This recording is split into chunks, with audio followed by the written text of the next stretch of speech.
Back on the first day, I thought I would work my Mandarin skills. I said, 你要吃肉骨茶吗? And she was like, what the heck is 肉骨茶? Oh, bak kut teh, yeah. She's like, yeah, no one says 肉骨茶. So that was a funny one. I was put back in my lane on that one. Yeah. I'm Sam, I'm from England, I'm 31 years old, and I've been in Singapore 7.5 years now. Growing up in the UK was nice. It was a quiet life, a simple life. I'm from the countryside. So it was very rural. It's not so connected to the biggest cities like London and Manchester. Yeah, you feel a bit cut off. The lifestyle there compared to Singapore is very different. It's night and day. You know, here it's alive. You've got such a multiracial society. It's an international hub. Everything's on your fingertips. You know, I'd always had an interest in working overseas. I went to Australia after university to get some experience tennis coaching there, and then I decided to take the plunge to Singapore. I'd been here on holiday prior, so I got a sense that it's a very livable place. Took the plunge, and here I am. On the trip when I came to Singapore, I liked the fact that everything was small and very connected with road and rail, even the bus actually. The more I found out about the place, the more positive my opinions became of it. I had some preconceived idea that there would be a language barrier, but of course there is none, because this is an English-speaking country, and I thought this could be a place I could settle in, or at least try to live in without many hiccups, let's say. Coming from England with Singaporeans, I would say I found them quite reserved. I would go to, I don't know, get in a taxi. So I'd say, hello mate, how's it going? And there'd be a pause and going to Orchard? I'm like, I mean, I am, yeah, but it doesn't really answer my question. Or in a supermarket or something, I'd say, hello dear, you know, at the cashier. And they would reply, need bag? I'm like, yeah, okay. So I just realised they prioritise a lot more on efficiency here and not the small talk. When I go back to England now, I can't stand it. They talk too much, too long. I'm like, come on guys, get on with the game. So maybe I'm becoming more Singaporean in that sense now. I realised this is just, it's a cultural difference, and Singaporeans, they're actually, when you get to know them, they are open-minded, they're very friendly, you know, whether I'm in the city or the heartlands. Yeah, it's quite heartwarming actually. Ciao, bye boy. Here. Ciao, yo. Where are you from? From England. England. Yeah. England very expensive. It is beautiful. Kamsia. Sisa. My wife would bring me to these places and say, just try, and I would try, and I actually liked it a lot. So the more I liked these recommendations, let's say, the more open-minded I became. Yeah, I'm happy to listen to her recommendations, and equally she is with mine as well. So yeah, it's one of our favorite pastimes. So when I met my wife for the first time, I didn't know if she liked me. Didn't even know if she liked me after even 3 or 4 dates. And she would even ask me, are we dating or just meeting as friends? So I thought that was very cute, and it just showed the cultural differences.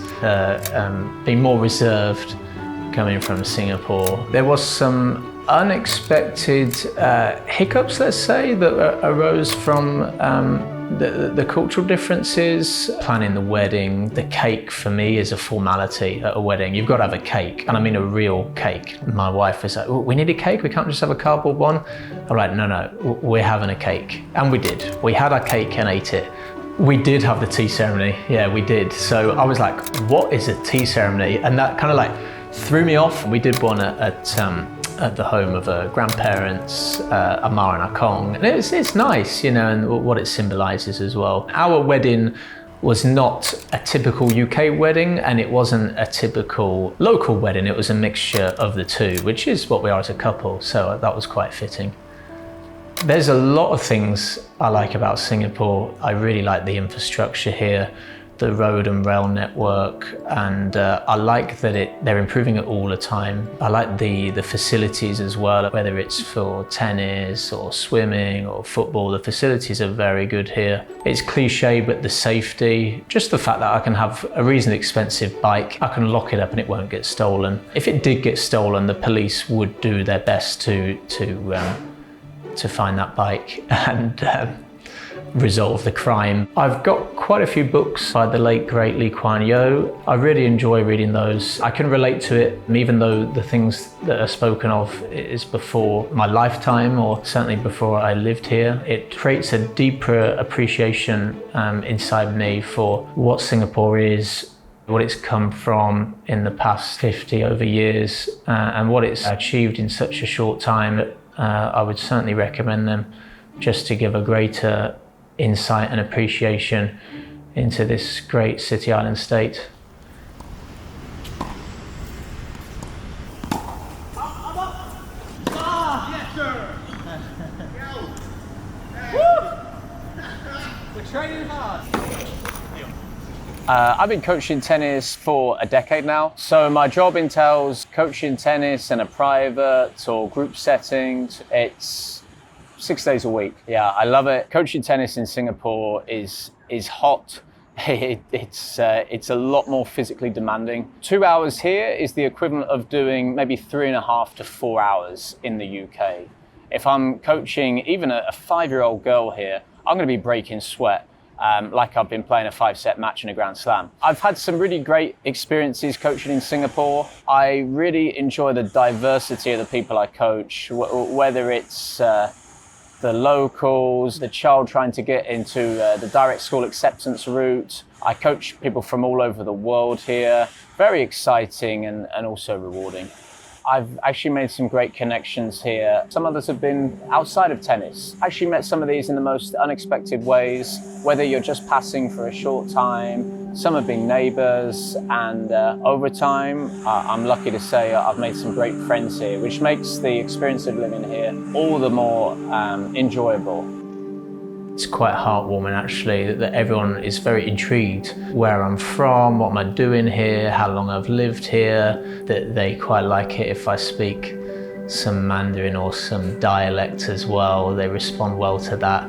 It's very nice, you know, whether I'm in a lift with someone or just out and about buying things, people are very welcoming. I remember some lady once, she said, "Have you got any children?" I said no. She said, "Come back and show me when you do then. I'd like to say, I'm sure they're very cute."